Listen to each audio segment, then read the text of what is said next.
Bonjour et bienvenue sur Éducation Voyageuse, moi c'est Justine et aujourd'hui on se retrouve pour une vidéo où on va se demander comment est-ce qu'on peut engager nos apprenants dans nos cours pour qu'ils apprennent au mieux.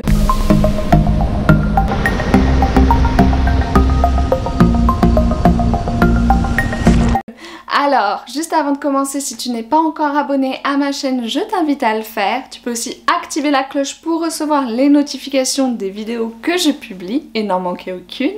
Tu peux aussi me suivre ou me contacter sur Instagram et sache que j'ai un site internet. Tu y retrouveras des témoignages de profs dans le monde, des articles, des ressources et quand il y en a, des formations.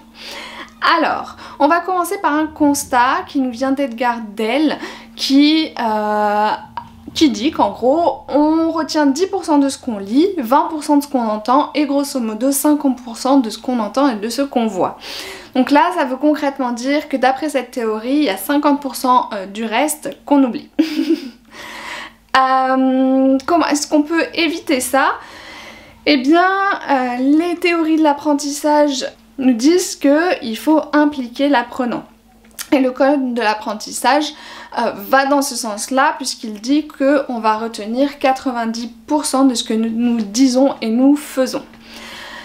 Donc on va vers le mouvement qui s'impose aujourd'hui en pédagogie, que ce soit dans le primaire, secondaire ou à l'université d'ailleurs, mais je vais parler plus de ce que je connais à l'université, qui s'appelle la pédagogie active ou les pédagogies actives. Vous pourrez aller lire Tardif et Lison sur ce sujet-là, qui nous dit que l'apprenant est acteur de son apprentissage. Et le terme apprenant d'ailleurs, comme en didactique du FLE, vraiment nous dévoile le paradigme, la philosophie derrière tout ça.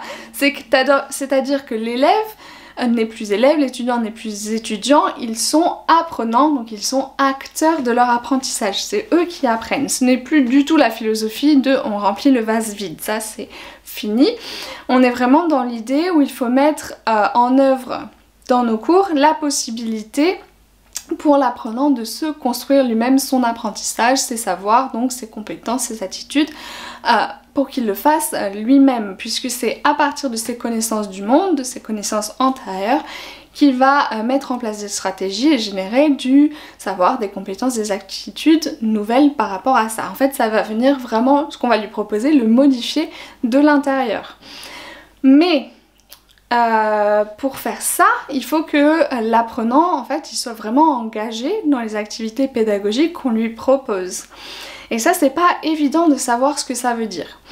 Parce que on peut se dire qu'être engagé dans les cours, dans son apprentissage, c'est juste ne pas être désengagé. C'est-à-dire faire quelque chose, en gros, être concentré, et c'est bon, on est en train d'apprendre.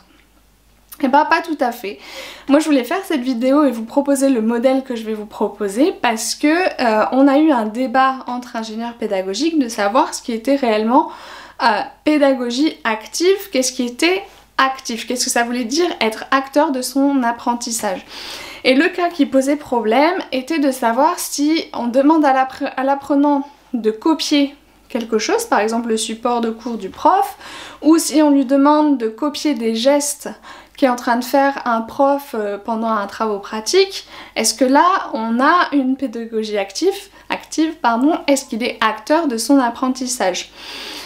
Ou est-ce que c'est un peu trop en surface et qu'en gros, cognitivement parlant, il n'est pas vraiment engagé dans la tâche quoi? Et ben c'était une question à laquelle on ne trouvait pas de réponse jusqu'à ce que je tombe sur ce modèle ICAP qui nous donne vraiment la réponse. Donc le modèle ICAP, il nous vient d'une chercheure qui s'appelle Micheline Shi, qui est chercheur en sciences cognitives et sciences de l'éducation et qui a fait en fait ce qu'on appelle une méta-analyse, donc qui a étudié, analysé une centaine de recherches sur l'apprentissage et qui a émis une hypothèse qu'en fonction du mode d'engagement des étudiants, on avait des apprentissages qui étaient plutôt en surface ou des apprentissages plutôt en profondeur. Et elle valide son hypothèse en nous donnant donc ce modèle qui s'appelle ICAP. Donc les 4 modes d'engagement qui sont une lettre à chaque fois du modèle, mais on part du P, on part de passif. Le premier mode d'engagement, il est donc passif. Là, c'est l'idée de se dire que l'étudiant, il est dans vos cours, il est là, il est concentré, mais il ne fait rien. Donc cognitivement, la seule chose qu'il fait, c'est stocker de l'information. Le deuxième mode cognitif, c'est le mode qu'elle appelle elle actif, mais qu'elle a aussi appelé manipulatif et que je préfère. C'est cette idée-là où l'étudiant, l'apprenant, il est en train de copier quelque chose, il est en train de surligner, d'entourer, ou il est en train de reproduire des gestes. Et donc là, elle nous explique que cognitivement parlant, ce qui se passe au niveau cognitif, c'est que certes, bon, comme dans le passif, il stocke de l'info, mais surtout il manipule physiquement le contenu du cours, mais il ajoute rien de nouveau. Donc il n'y a rien qui est créé à partir de ça. Et donc ces 2 premiers niveaux, passif et actif, mais que je préfère manipulatif, c'est plus parlant, en fait elle nous explique que c'est lié à un apprentissage en surface. Donc elle nous donne ensuite les 2 autres modes d'engagement qui vont être le mode constructif ou génératif. Donc là c'est l'idée que on demande à l'apprenant de faire quelque chose lui-même, d'en déduire un sens. Donc par exemple en FLE ça peut être, vous savez, de l'inductif quand on lui donne des énoncés de grammaire, on a passé la phase de repérage et ensuite on lui demande de formuler lui-même ses hypothèses sur la langue. Et bien ça, donc on a 2 stocks de l'information, on a de la manipulation, mais on a surtout la création d'inférences. Donc il vient déduire des choses à partir de ce contenu. Donc il crée du nouveau contenu, que ce soit des savoirs, des compétences ou des attitudes, des savoirs, des savoir-être, des savoir-faire ou même des savoirs-apprendre.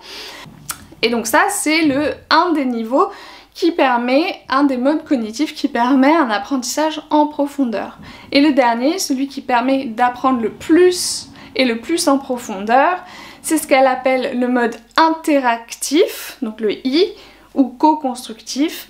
C'est celui où on permet aux apprenants de collaborer, de travailler ensemble. Mais pas un travail de groupe où chacun fait un petit peu quelque chose de manière indépendante en silo, non, vraiment un travail de groupe qui permet donc de construire son apprentissage soi-même, mais aussi de construire à partir de ce que les autres produisent. Donc on vient modifier, nous, nos représentations, notre apprentissage en fonction des autres. Et donc ça c'est aussi le socioconstructivisme, c'est cette idée-là. Et donc là elle dit, donc on stocke de l'information, on manipule, on crée des inférences, mais à partir de ce que les autres font également. Et donc là, la conclusion, c'est qu'en gros, tout ce qu'on apprend, on n'aurait jamais pu l'apprendre rien qu'en étant seul. C'est vraiment grâce aux autres.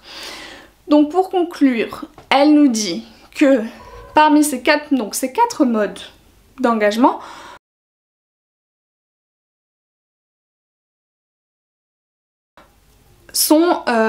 créent de l'apprentissage.